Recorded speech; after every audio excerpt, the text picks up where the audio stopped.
2 Chronicles chapter 28.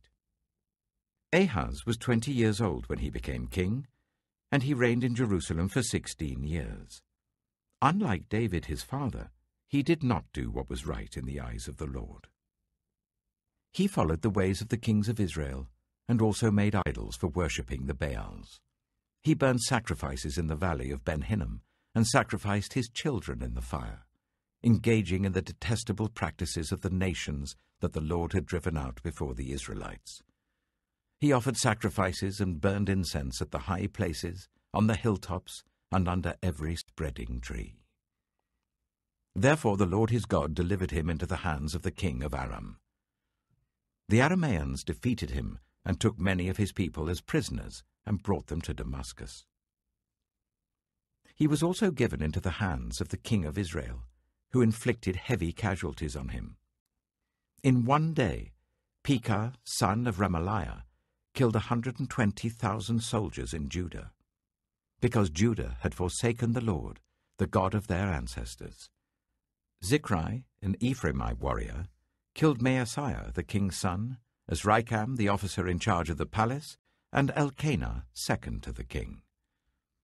The men of Israel took captive from their fellow Israelites, who were from Judah, 200,000 wives, sons, and daughters. They also took a great deal of plunder which they carried back to Samaria. But a prophet of the Lord named Oded was there, and he went out to meet the army when it returned to Samaria. He said to them, "Because the Lord, the God of your ancestors, was angry with Judah, he gave them into your hand. But you have slaughtered them in a rage that reaches to heaven. And now you intend to make the men and women of Judah and Jerusalem your slaves. But aren't you also guilty of sins against the Lord your God? Now listen to me. Send back your fellow Israelites that you have taken as prisoners, for the Lord's fierce anger rests on you." Then some of the leaders in Ephraim, Azariah, son of Jehohanan, Berechiah, son of Meshillemoth, Jehizkiah, son of Shallum, and Amasa, son of Hadlai, confronted those who were arriving from the war. "You must not bring those prisoners here," they said, "or we will be guilty before the Lord. Do you intend to add to our sin and guilt? For our guilt is already great, and his fierce anger rests on Israel." So the soldiers gave up the prisoners and plunder in the presence of the officials and all the assembly.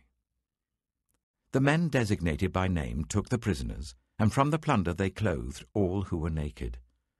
They provided them with clothes and sandals, food and drink, and healing balm. All those who were weak they put on donkeys. So they took them back to their fellow Israelites at Jericho, the city of palms, and returned to Samaria. At that time, King Ahaz sent to the kings of Assyria for help. The Edomites had again come and attacked Judah and carried away prisoners, while the Philistines had raided towns in the foothills and in the Negev of Judah. They captured and occupied Beth-Shemesh, Ajalon, and Gederoth, as well as Soko, Timnah, and Gimzo, with their surrounding villages. The Lord had humbled Judah because of Ahaz, king of Israel, for he had promoted wickedness in Judah and had been most unfaithful to the Lord. Tiglath-Pileser, king of Assyria, came to him, but gave him trouble instead of help. Ahaz took some of the things from the temple of the Lord and from the royal palace and from the officials and presented them to the king of Assyria, but that did not help him. In his time of trouble, King Ahaz became even more unfaithful to the Lord. He offered sacrifices to the gods of Damascus who had defeated him, for he thought, "Since the gods of the kings of Aram have helped them, I will sacrifice to them so that they will help me." But they were his downfall, and the downfall of all Israel. Ahaz gathered together the furnishings from the temple of God and cut them in pieces. He shut the door of the Lord's temple and set up altars at every street corner in Jerusalem. In every town in Judah he built high places to burn sacrifices to other gods and aroused the anger of the Lord, the God of his ancestors.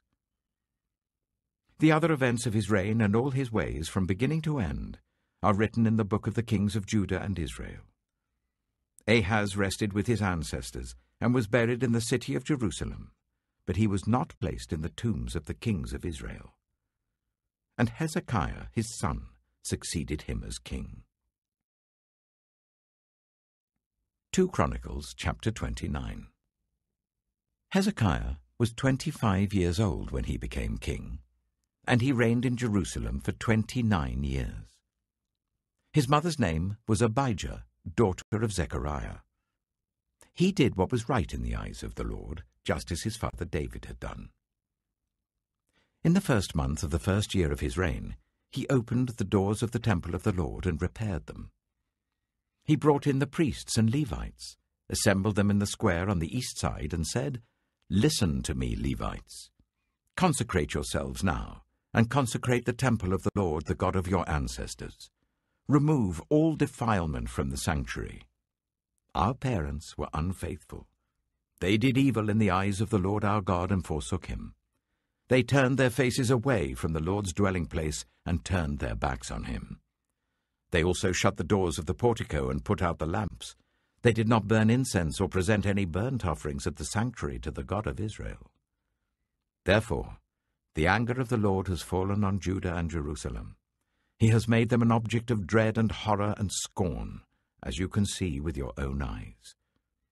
This is why our fathers have fallen by the sword, and why our sons and daughters and our wives are in captivity. Now I intend to make a covenant with the Lord, the God of Israel, so that his fierce anger will turn away from us. My sons, do not be negligent now, for the Lord has chosen you to stand before him and serve him, to minister before him and to burn incense." Then these Levites set to work. From the Kohathites, Mahath, son of Amasai, and Joel, son of Azariah. From the Merarites, Kish, son of Abdi, and Azariah, son of Jehalalel. From the Gershonites, Joah, son of Zimmah, and Eden, son of Joah. From the descendants of Elizaphan, Shimri and Jeiel. From the descendants of Asaph, Zechariah and Mattaniah. From the descendants of Heman, Jehiel and Shimei. From the descendants of Jeduthun, Shemaiah and Aziel. When they had assembled their fellow Levites and consecrated themselves, they went in to purify the temple of the Lord as the king had ordered, following the word of the Lord. The priests went into the sanctuary of the Lord to purify it. They brought out to the courtyard of the Lord's temple everything unclean that they found in the temple of the Lord. The Levites took it and carried it out to the Kidron Valley. They began the consecration on the first day of the first month, and by the 8th day of the month they reached the portico of the Lord. For 8 more days they consecrated the temple of the Lord itself, finishing on the 16th day of the first month. Then they went in to King Hezekiah and reported, "We have purified the entire temple of the Lord, the altar of burnt offering with all its utensils, and the table for setting out the consecrated bread with its articles. We have prepared and consecrated all the articles that King Ahaz removed in his unfaithfulness while he was king. They are now in front of the Lord's altar." Early next morning, King Hezekiah gathered the city officials together and went up to the temple of the Lord. They brought 7 bulls, 7 rams, 7 male lambs, and 7 male goats as a sin offering for the kingdom, for the sanctuary, and for Judah. The king commanded the priests, the descendants of Aaron, to offer these on the altar of the Lord. So they slaughtered the bulls, and the priests took the blood and splashed it against the altar. Next, they slaughtered the rams, and splashed their blood against the altar. Then they slaughtered the lambs, and splashed their blood against the altar. The goats for the sin offering were brought before the king and the assembly, and they laid their hands on them. The priests then slaughtered the goats, and presented their blood on the altar for a sin offering to atone for all Israel, because the king had ordered the burnt offering and the sin offering for all Israel. He stationed the Levites in the temple of the Lord with cymbals, harps, and lyres in the way prescribed by David and Gad the king's seer, and Nathan the prophet. This was commanded by the Lord through his prophets. So the Levites stood ready with David's instruments, and the priests with their trumpets. Hezekiah gave the order to sacrifice the burnt offering on the altar. As the offering began, singing to the Lord began also, accompanied by trumpets and the instruments of David, king of Israel. The whole assembly bowed in worship, while the musicians played and the trumpets sounded. All this continued until the sacrifice of the burnt offering was completed. When the offerings were finished, the king and everyone present with him knelt down and worshipped. King Hezekiah and his officials ordered the Levites to praise the Lord with the words of David and of Asaph the seer. So they sang praises with gladness and bowed down and worshipped. Then Hezekiah said, "You have now dedicated yourselves to the Lord. Come and bring sacrifices and thank offerings to the temple of the Lord." So the assembly brought sacrifices and thank offerings, and all whose hearts were willing brought burnt offerings. The number of burnt offerings the assembly brought was 70 bulls, 100 rams, and 200 male lambs, all of them for burnt offerings to the Lord. The animals consecrated as sacrifices amounted to 600 bulls and 3,000 sheep and goats. The priests, however, were too few to skin all the burnt offerings. So their relatives the Levites helped them until the task was finished, and until other priests had been consecrated, for the Levites had been more conscientious in consecrating themselves than the priests had been. There were burnt offerings in abundance, together with the fat of the fellowship offerings and the drink offerings that accompanied the burnt offerings. So the service of the temple of the Lord was re-established.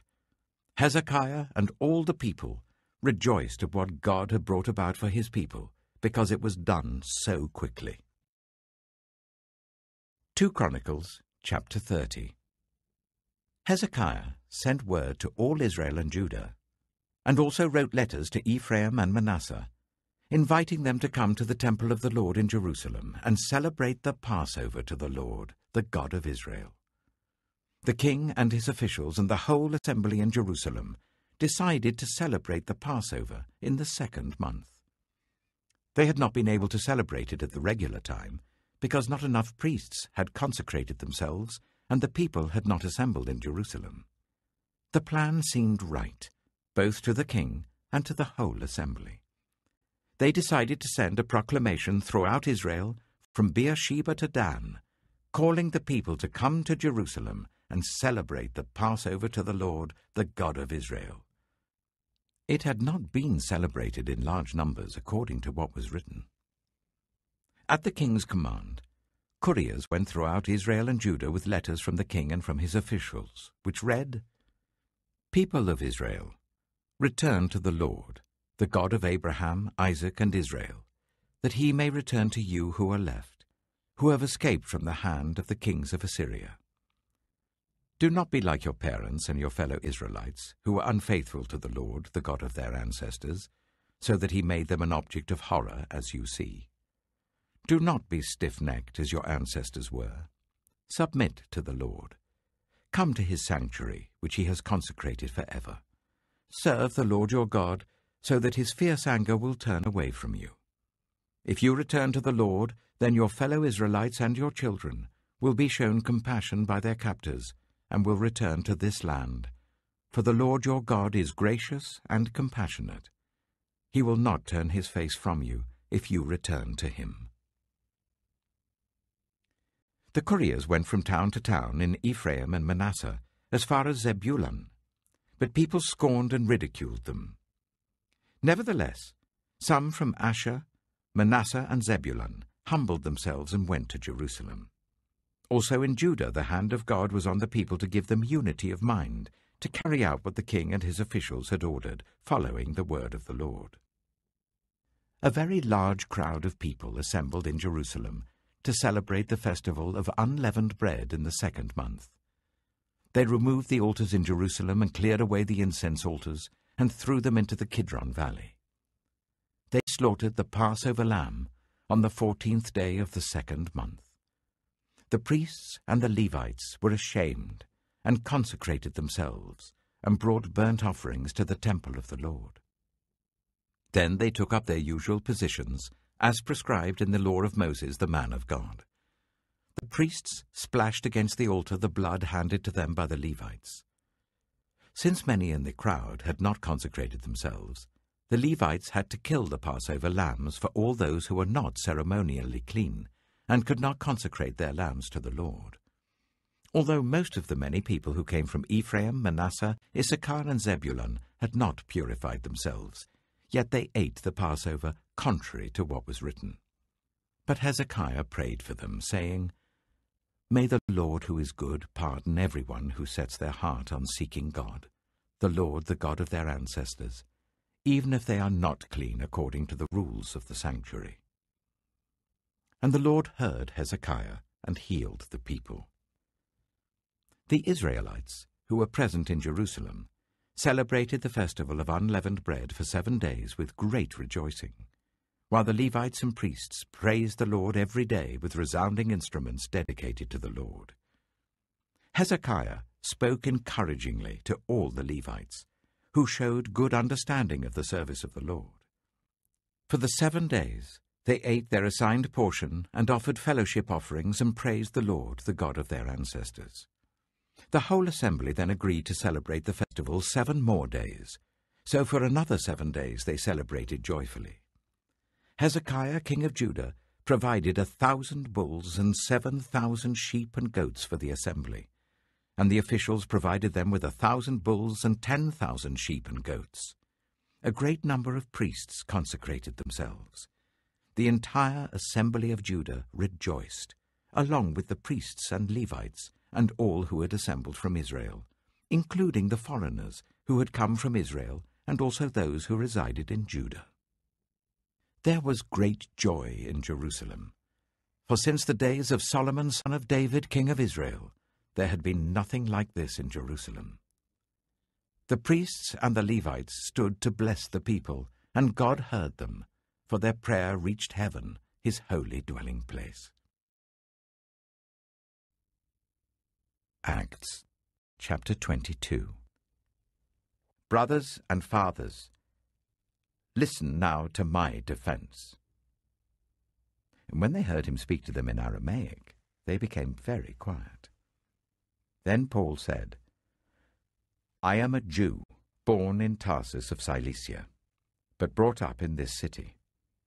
I studied under Gamaliel, and was thoroughly trained in the law of our ancestors. I was just as zealous for God as any of you are today. I persecuted the followers of this way to their death, arresting both men and women and throwing them into prison, as the high priest and all the council can themselves testify. I even obtained letters from them to their associates in Damascus, and went there to bring these people as prisoners to Jerusalem to be punished. About noon, as I came near Damascus, suddenly a bright light from heaven flashed around me. I fell to the ground and heard a voice say to me, 'Saul, Saul, why do you persecute me?' 'Who are you, Lord?' I asked. 'I am Jesus of Nazareth, whom you are persecuting,' he replied. My companions saw the light, but they did not understand the voice of him who was speaking to me. 'What shall I do, Lord?' I asked. 'Get up and go into Damascus. There you will be told all that you have been assigned to do.' My companions led me by the hand into Damascus because the brilliance of the light had blinded me. A man named Ananias came to see me. He was a devout observer of the law and highly respected by all the Jews living there. He stood beside me and said, 'Brother Saul, receive your sight.' And at that very moment I was able to see him. Then he said, 'The God of our ancestors has chosen you to know his will, and to see the righteous one, and to hear words from his mouth. You will be his witness to all people of what you have seen and heard. And now, what are you waiting for? Get up, be baptized, and wash your sins away, calling on his name.' When I returned to Jerusalem and was praying at the temple, I fell into a trance and saw the Lord speaking to me. Quick, leave Jerusalem immediately, because the people here will not accept your testimony about me. Lord, these people know that I went from one synagogue to another to imprison and beat those who believe in you. And when the blood of your martyr Stephen was shed, I stood there giving my approval and guarding the clothes of those who were killing him. Then the Lord said to me, Go, I will send you far away to the Gentiles. The crowd listened to Paul until he said this. Then they raised their voices and shouted, Rid the earth of him! He's not fit to live! As they were shouting and throwing off their cloaks and flinging dust into the air, the commander ordered that Paul be taken into the barracks. He directed that he be flogged and interrogated in order to find out why the people were shouting at him like this. As they stretched him out to flog him, Paul said to the centurion standing there, Is it legal for you to flog a Roman citizen who hasn't even been found guilty? When the centurion heard this, he went to the commander and reported it. What are you going to do? He asked. This man is a Roman citizen. The commander went to Paul and asked, Tell me, are you a Roman citizen? Yes, I am, he answered.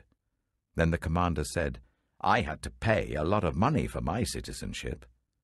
But I was born a citizen, Paul replied. Those who were about to interrogate him withdrew immediately. The commander himself was alarmed when he realized that he had put Paul, a Roman citizen, in chains. The commander wanted to find out exactly why Paul was being accused by the Jews. So the next day he released him and ordered the chief priests and all the members of the Sanhedrin to assemble.